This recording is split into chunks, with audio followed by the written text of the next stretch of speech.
Hi everyone. Welcome back to Preeti official 01. చాలా days అయిపోయింది. Millet dosa ఎలా ప్రిపేర్ చేసుకోవాలో చూద్దాం. ఫస్ట్ ఏమో ఒక మెజర్‌మెంట్ కప్ తీసుకొని, ఆ కప్‌తోనే మిల్లెట్స్ అన్నీ వేసుకోవాలి. ఒక కప్పుతోనేమో మినపప్పు వేసుకోవాలి. రైస్ అయితే రేషన్ బియ్యం అయితే చాలా బావుంటుంది. మీ దగ్గర నార్మల్ బియ్యం ఉన్నా అది కూడా వేసుకోవచ్చు. రాగులు కూడా వేసుకోండి. అవి కూడా చాలా బావుంటాయి. జొన్నలు, సాములు, కొర్రలు, అటుకులు కూడా వేసుకోండి. క్రిస్పీగా వస్తాయి దోస.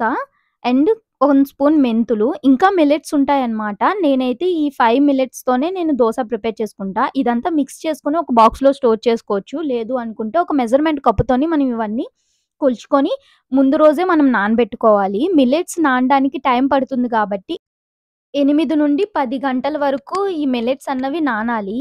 మనం ఏ రోజైతే మనం దోస ప్రిపేర్ చేసుకుంటామో, ఆ రోజు ముందు రోజు మనం మిల్లెట్స్ అన్నది ఇలా సోక్ చేసుకోవాలి నైట్. మార్నింగ్‌కి 8-10 అవర్స్ అవుతుంది కాబట్టి సోక్ చాలా బాగా అయిపోతుంది. మనం ఇలా నానబెట్టుకునే ముందే ఇలా వాష్ చేసేసుకోవాలనమాట ఒక 3-4 టైమ్స్.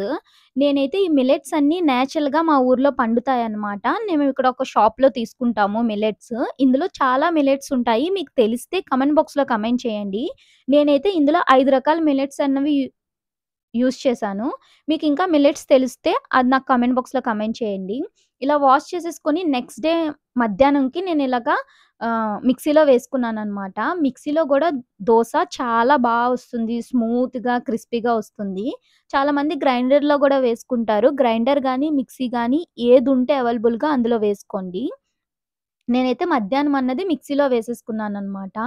రాగులు, సాములు, కొర్రలు, జొన్నలు ఇవన్నీ హెల్త్‌కి చాలా మంచిది.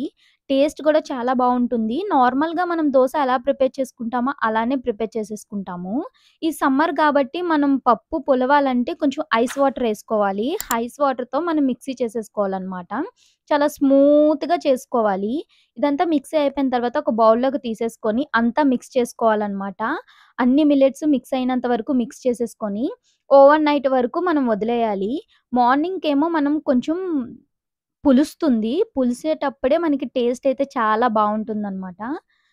మనం నెక్స్ట్ డే మార్నింగ్ మనం మూత పెట్టి వదిలేయాలి. కొంచెం పెద్ద బౌల్‌లోనే తీసుకోవాలనమాట. తీసుకుంటే మనకి బయటకొచ్చేయకుండా ఉంటుంది. మనం ఎన్నైతే కప్పులతో మెజర్‌మెంట్ తీసుకుంటున్నామో, ఒక పెద్ద బౌల్‌లోకి మనం సెపరేట్ చేసుకోవాలి. నెక్స్ట్ డే మార్నింగ్ మనం ఎప్పుడైతే దోస వేస్తామో, అప్పుడు చూడండి ఎంత బాగా పులిసిందో. ఇది మిక్స్ చేసుకొని టేస్ట్ కోసం మనం ఎంత సాల్ట్ అయితే తీసుకుంటామో అంత సాల్ట్ వేసుకోవాలి.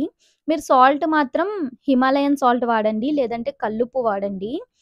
నేనైతే ఈ దోసలోకి ఈ చట్నీ అయితేనే ఎక్కువగా ఇష్టంగా తింటాము. దీన్ని మా సైడు బొంబాయి చట్నీ లేదంటే బేషన్ చట్నీ అంటారు. మరి మీ సైడ్ ఏమంటారో కామెంట్ బాక్స్‌లో కామెంట్ చేయండి. ఈ మిల్లెట్ దోస అండ్ ఈ చట్నీ కాంబినేషన్ అయితే చాలా బావుంటుంది. అసలు నేను పాన్‌కి ఆనియన్ గానీ, ఆయిల్ గానీ ఏది వేయలేదు. ఎందుకంటే ఈరోజు మేము ఆనియన్ గానీ, వెల్లుల్లి గానీ అండ్ ఆయిల్ గానీ తినమనమాట. సో, మేమెప్పుడూ నెయ్యితోనే ఇలా చేసుకుంటాము.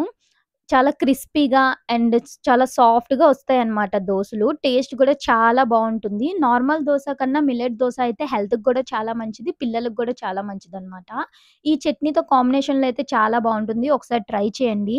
ఈ మిల్లెట్స్ ఆన్‌లైన్‌లో కూడా అవైలబుల్‌గా ఉన్నాయి. ఒకసారి చెక్ చేయండి. వీక్లీ వన్స్ గానీ, టూస్ గానీ నేను చేస్తూ ఉంటాను. మీకు నచ్చినట్లయితే నా ఛానెల్‌ని సబ్స్క్రైబ్ చేసుకోండి. అలానే నా ఛానెల్‌ని లైక్, షేర్ అండ్ కామెంట్ చేయండి. Thank you for watching my video.